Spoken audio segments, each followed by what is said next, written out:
Assalamualaikum warahmatullahi wabarakatuh. Sahabat berkah yang dirahmati Allah, jumpa lagi dalam rahmat dan senantiasa dalam lindungan Allah Subhanahu wa ta'ala.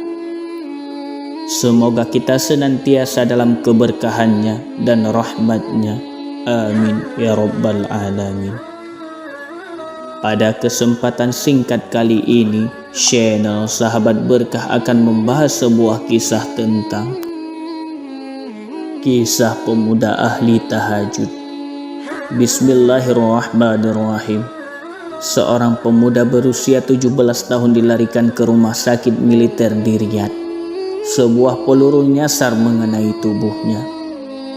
Dalam perjalanan ke rumah sakit, pemuda itu memandang wajah ibunya yang sedang menangis sedih seraya mengatakan, "Wahai ibunda, janganlah engkau bersedih, aku baik-baik saja. Sesungguhnya aku akan meninggal, aku telah mencium wanginya bau syurga." Orang tua mana yang tidak terkejut dengan kalimat tersebut dari putra kesayangannya? Mereka masih berharap putranya dapat diselamatkan. Sesampainya di instalasi gawat darurat, seorang dokter langsung menanganinya. Namun, sang pemuda itu berkata kepadanya, "Wahai saudaraku, sesungguhnya aku akan meninggal. Aku telah mencium semerbak harumnya bau syurga. Maka janganlah engkau merepotkan dirimu sendiri. Aku hanya menginginkan kehadiran ayah dan ibuku di sisiku." Sesuai permintaan pemuda, kini ayah dan ibu telah berada di instalasi gawat darurat. Sebuah senyum kebahagiaan terpancar di wajah sang pemuda. Lalu ia membaca dua syahadat, "Asyhadu an la ilaha illallah wa asyhadu anna Muhammadar Rasulullah." Kalimat sang pemuda ini sekaligus menjadi kalimat terakhir dalam hidupnya. Ia menghadap Allah Subhanahu wa ta'ala segera setelah menyelesaikan ikrar syahadat.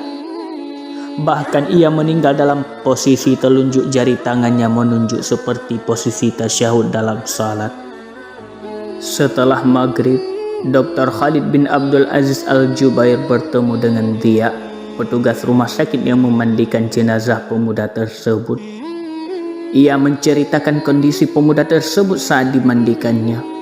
Jari telunjuknya membentuk isyarat seperti orang salat yang sedang membaca tasyahud. Selain itu, hal yang paling ajaib adalah jenazah pemuda tersebut tetap segar. Terlihat segar bugar seperti orang yang sedang beristirahat dengan nyonya. Dokter spesialis bedah itu penasaran. Ia pun menemui orang tua si pemuda dan menanyakan amal apa yang dilakukan oleh putra mereka, sehingga ia bisa membaca syahadat di akhir hayatnya. Bertasyahud dan jasadnya tetap segar bugar. "Anak kami," kata orang tuanya kepada Dr. Khalid, "sejak memasuki usia akil balik, dialah yang selalu membangunkan kami untuk salat subuh. Ia sangat rajin qiyamul lail dan membaca Al-Quran. Selalu berupaya menunaikan salat jamaah di masjid. Masya Allah. Usianya baru 17 tahun, masih duduk di kelas 2 SMA, tetapi amalnya luar biasa. Pantaslah jika dirinya mendapatkan karunia Allah berupa husnul khotimah dan jasadnya segar bugar." Dr. Khalid lantas menceritakan apa yang diketahuinya kepada rekannya yang juga dokter ahli bedah. Masya Allah. "Usianya baru 17 tahun, ia sungguh jauh lebih baik dariku. Mengapa aku tidak belajar darinya?" kata dokter itu. Ia pun mengambil cuti 1 minggu.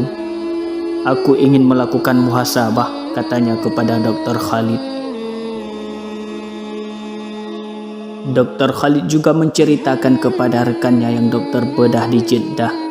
Mendengar cerita Dr. Khalid, dokter itu pun menangis.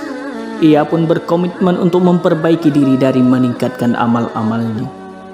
Jika anak berusia 17 tahun saja bisa, mengapa ada alasan bagi kita untuk menunda-nunda ibadah kepadanya? Sahabat berkah yang dirahmati Allah, semoga melalui kisah ini menjadi renungan buat kita semua, khususnya bagi saya pribadi dan umumnya bagi semua. Semoga kita lebih meningkatkan lagi amal ibadah kita kepada Allah Subhanahu wa Ta'ala. Semoga Allah memberikan kita petunjuk dan hidayahnya agar di setiap ilmu yang kita miliki dapat menggerakkan kita untuk lebih dekat lagi kepadanya. Wallahu a'lam. Sekian. Wassalamualaikum warahmatullahi wabarakatuh.